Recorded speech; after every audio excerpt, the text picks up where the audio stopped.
Assalamualaikum warahmatullahi wabarakatuh. Assalamualaikum teman-teman.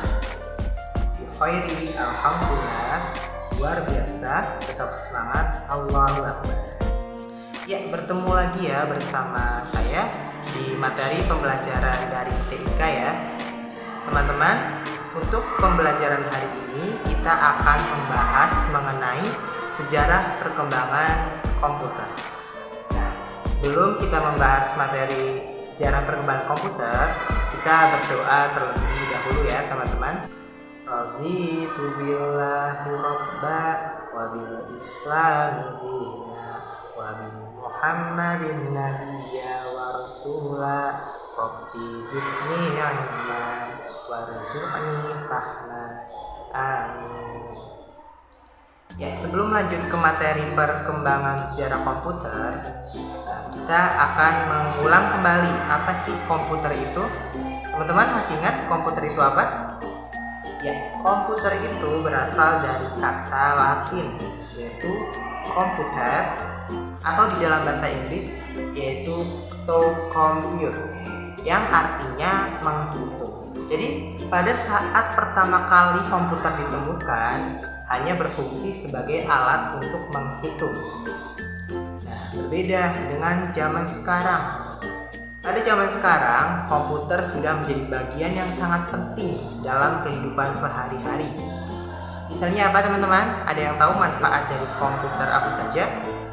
Ya, manfaat dari komputer yang pertama untuk mengetik, yang kedua untuk menganalisis data, yang ketiga untuk membuat film, yang keempat untuk membuat desain grafis, kelima melakukan jual beli online, dan lain-lain ya teman-teman. Misalnya teman-teman gunakan untuk apa? Gunakan untuk belajar ya, nge-zoom, terus ngerjain tugas, terus buat refreshing juga teman-teman bisa mendengarkan musik, menonton video, atau juga bermain game menggunakan komputer. Nah, di zaman modern ini komputer juga telah dikemas dalam beberapa bentuk. Apa saja? Yang pertama ada komputer meja atau desktop. Yang kedua ada komputer jinjing atau biasa kita sebut dengan laptop. Dan yang ketiga adalah telepon seluler atau smartphone yang biasa teman-teman gunakan ya pada saat ini. Perkembangan komputer yaitu dibagi menjadi 5 generasi. Ada generasi pertama yaitu pada tahun 1940 sampai dengan 1956.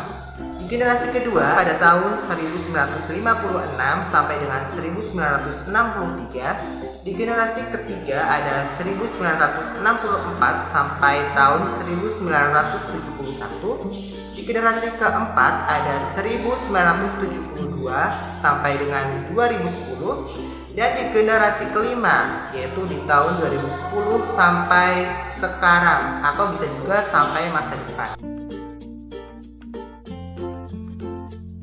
Komputer generasi pertama dibuat dengan menggunakan tabung vakum sebagai komponen dasar pembuatannya, sehingga ukurannya itu sangat besar, bahkan disamakan seperti 5 ekor gajah.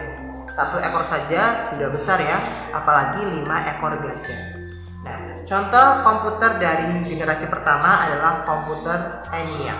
Nah, untuk di generasi kedua yaitu tabung vakum yang menjadi komponen dasar pembuatan komputer generasi pertama, ini telah diganti dengan transistor, yaitu contohnya ada komputer IBM 7070.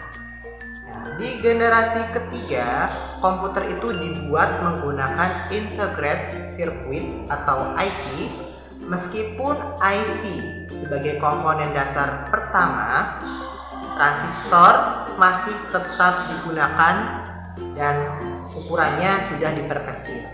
Nah, contoh dari komputer generasi ketiga adalah program 101. Selanjutnya di generasi keempat. Generasi keempat ini menjadi perkembangan yang sangat pesat dalam menghimpun integrated circuit menjadi jutaan chip. Nah, komputer ini menggunakan mikroprosesor atau yang bisa kita kenal dengan CPU atau Central Processing Unit. Ukuran CPU yang kecil dan sirkuit yang terpadu memungkinkan pembuatan laptop.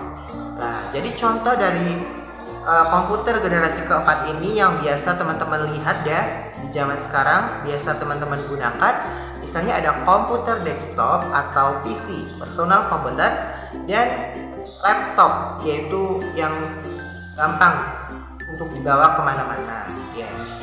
Kemudian di generasi kelima, yaitu identik dengan kecerdasan buatan atau artificial intelligence, atau juga disebut kecerdasan buatan.